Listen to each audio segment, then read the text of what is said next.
You've got your sunrise, you caught a prize. You, your mate and your Johnson, rooster tails, water trails. You, your kids and your Johnson, Saturday nights, distant lights. You, your girl and your Johnson. You and your Johnson. Yes, this was a real commercial. Welcome to 5 Points of Articulation, where I review action figures and then articulate 5 points to help you decide if you want to add that figure to your collection. The 5 points I discuss are packaging, presentation, posability, playability, and price. I'm Jason, and if you enjoy my content, please like, share, subscribe, do all of the YouTube rigmarole. Today, we're returning to the DC Multiverse Black Adam movie wave with a look at Black Adam himself, Dwayne "The Rock" Johnson. Starting with the packaging, Black Adam comes in one of those movie-style DC Multiverse window boxes, larger-than-life Black Adam logo, perfectly suited to match its star. And just in case you were wondering, this Black Adam is the Black Adam from the Black Adam movie, UPC for those using apps like BrickSeek. And if I could just draw your attention to the fact that it says this is his hero costume, that's going to be important during playability.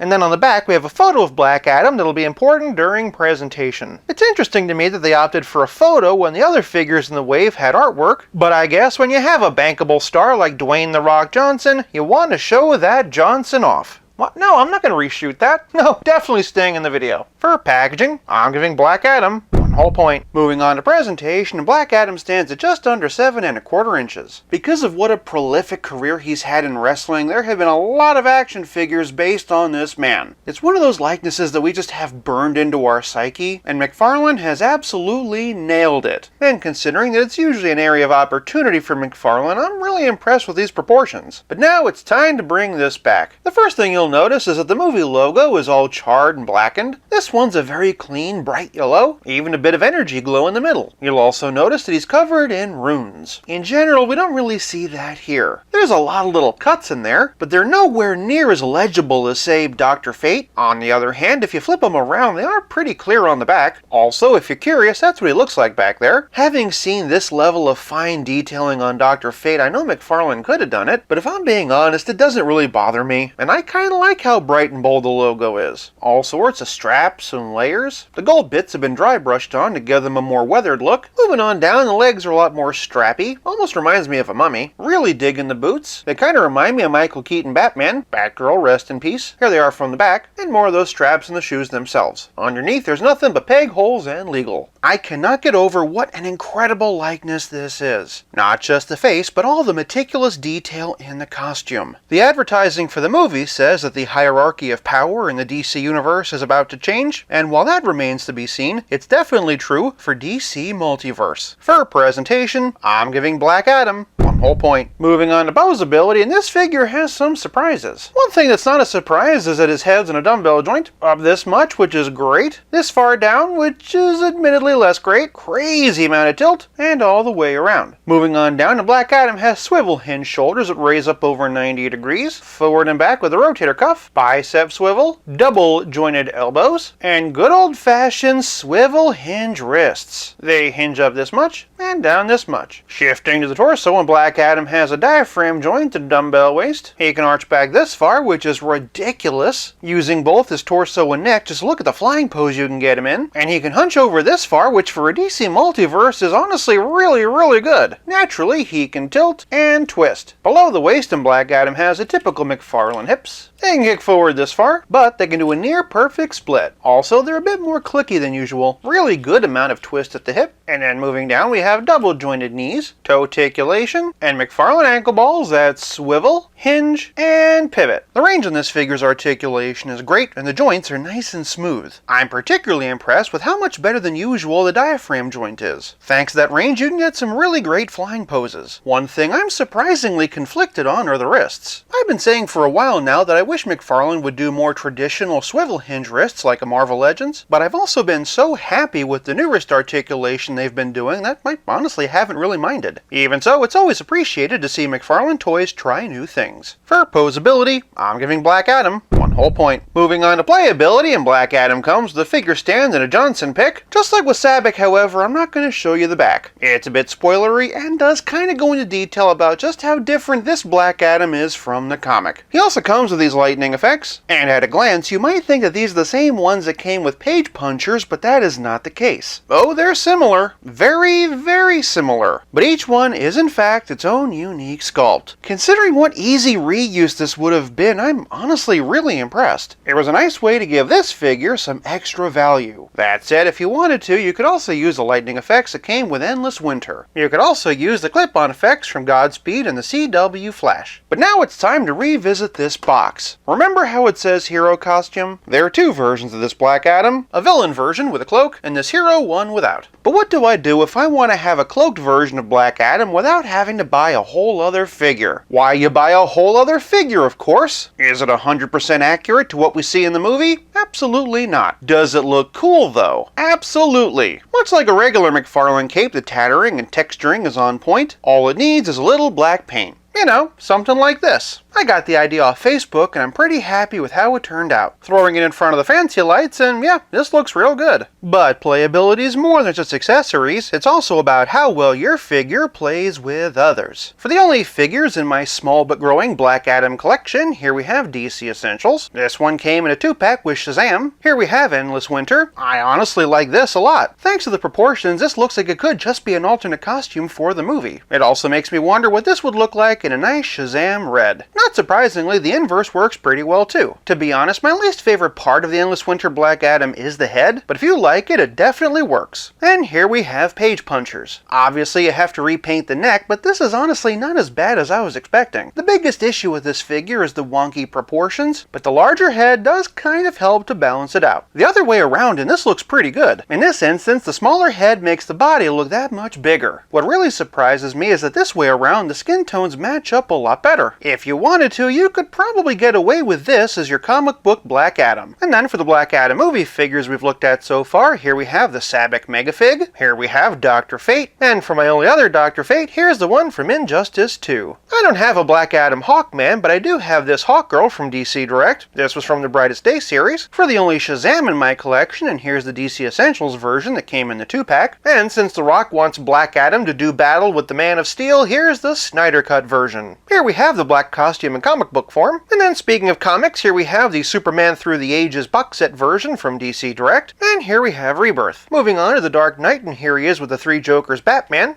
I'm sure Batman could beat Black Adam with enough prep time. I mean, maybe not this Batman. Here we have the Snyder Cut Batman, and here we have page punchers. Here we have Wonder Woman, putting her side by side The Rock, and we can really see just how oversized this figure is. For a couple of other Wonder Women, here's the New 52 version by DC Collectibles, and the one designed by Todd McFarlane himself. Here we have Aquaman. I'm hoping if the new movie's ever released that we'll get a new figure with the Black Adam level of quality. But for a comic version, and here we have Endless Winter, I don't remember who it was, but somebody in the comments of a previous video mentioned that every time I show this guy off, his trident is more and more warped. And for someone who apparently deserves to keep his DC movie more than Brandon Fraser, here we have Ezra Miller's Flash, and then fan favorite, your Flash and mine, Grant Good to his mother, Gustin. And then for a couple of comic comparisons, here we have DC Essentials, and here we have DC Multiverse. And then rounding out the Cinematic Justice League is Cyborg. For a Green Lantern comparison, and here's the Endless Winter John Stewart. Sliding over to the Suicide Squad, and here we have Harley Quinn. For more members of the Suicide Squad, and here we have Bloodsport, and Polka Dot Man. Of course, there is one other character from that movie that The Rock might consider a rival, and his name is John Cena! Seriously though, the quality of likeness is night and day. For the only other John Cena in my collection, here's the Hollywood Elite version. This is based on his appearance from F9. They also made a figure of the Scorpion King, which of course was based on Dwayne Johnson. For a couple of other DC villains, and here we have Parallax, Lex Luthor, Godspeed, and Gorilla Grodd. Moving over to Marvel, and here he is with the mighty Thor. This is the Dark World body with the Ravager head. It's also a battle I'd really love to see. For those who are curious, and here's the comic book version, they definitely scale a lot better. And just for the ha-has, here we have Hercules.